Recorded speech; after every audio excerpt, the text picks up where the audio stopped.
And welcome everybody to the Smash News Network. Another space weather video here. We're showing primarily 3-day videos. That's actually the last 4 days. What the heck is that? That is part of the National Solar Observatory, our Gong 2 data. It is our line of sight coronal hole plot. So coronal holes are super important, a largely overlooked feature of solar activity. A lot of folks not really fully aware. I mean, these things weren't discovered until the 1970s, unlike sunspots which have been tracked for hundreds of years. Coronal holes are very important. They are the source of high-speed solar wind, and of course, they are also showing us the polar field reversal process. So yeah, that's the largest coronal hole of solar sunspot cycle 25 there. That green blob, that is a North Pole oriented coronal hole system.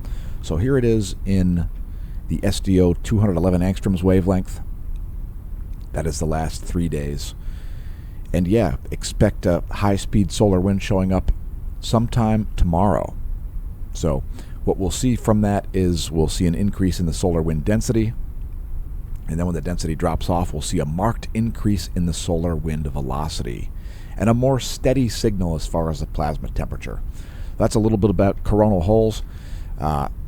Again, they do show us the solar polar field reversal process. So as the cycle progresses, you'll see the coronal holes leaving their fixated state from the polar regions and then dropping across the equator and settling on the opposite pole. So here's a view of just today. There's just today's 211 angstroms wavelength. And let's briefly talk about some other features here.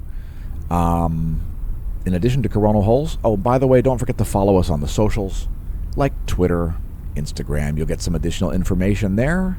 Lots of posts about things like cycling. The radio flux has dropped down to 168. Expect that to continue to decline here, as we've seen a marked decrease in the sunspot number as well, represented there by that black line. The red line. The black line is the 10.7 centimeter radio flux. The upper chromosphere and lower corona emit a radio signal, and that is directly proportional to the sunspot number. Again, we are expecting some mild geomagnetic storming, possibly a moderate geomagnetic storm, showing up sometime later in the day tomorrow from that coronal hole high-speed stream. And here is ESA's Enlil spiral. There it goes. So coronal hole high-speed stream on the way. Sunspot activity dropped. We actually do see a sunspot that's quite magnetically complex setting in the northwest, which we'll show you here briefly in a minute. There is NOAA's forecast for space weather. So they're looking a little wishy-washy on this coronal hole high-speed stream here for some reason. So whatever, let's just move on. So here's a sunspot situation, our SDO HMI continuum imagery, and you see that sunspot in the upper right. It has gained a little bit of complexity there and grown a little bit of consolidation of umbral fields.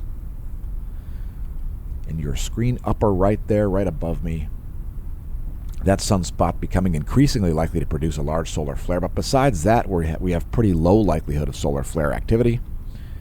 Here is our SDO magnetogram. Again, this is the last 3 days. And before we close out the video, we'll also show coronal mass ejections. So I'll let the magnetogram play through here one more time. Again, keep an eye on that sunspot right there above our Earth scale. That is the most likely place to see a large solar flare in the coming days. So here are the past 3 days of coronal mass ejection activity, showing the coronagraph from LASCO C2 as well as the difference imagery. That's SDO 193 angstroms 60-minute running difference, and the 304 angstroms ionized helium wavelength. And here we've zoomed out, dropped the 193 angstroms difference imagery, and added the Soho Lasco C3. That's the blue imagery. So yeah, coronal holes are the story of the day. Expect to see lots of information about coronal holes, and expect that high-speed stream showing up tomorrow. Again, it's going to start out with a density wave, and then you'll see the density drop off and the solar wind velocity rise up. Anyway, thanks for tuning into the Smash News Network, least busted name in news. Don't forget to press things like, subscribe, etc. Thanks everybody for all the nice comments. We greatly do appreciate all of that love that you're sharing. So cheers. Thanks for tuning in. I've been your host, Dan, aka Smash-O-Mash, signing off. And until next time, may that solar wind be at your back.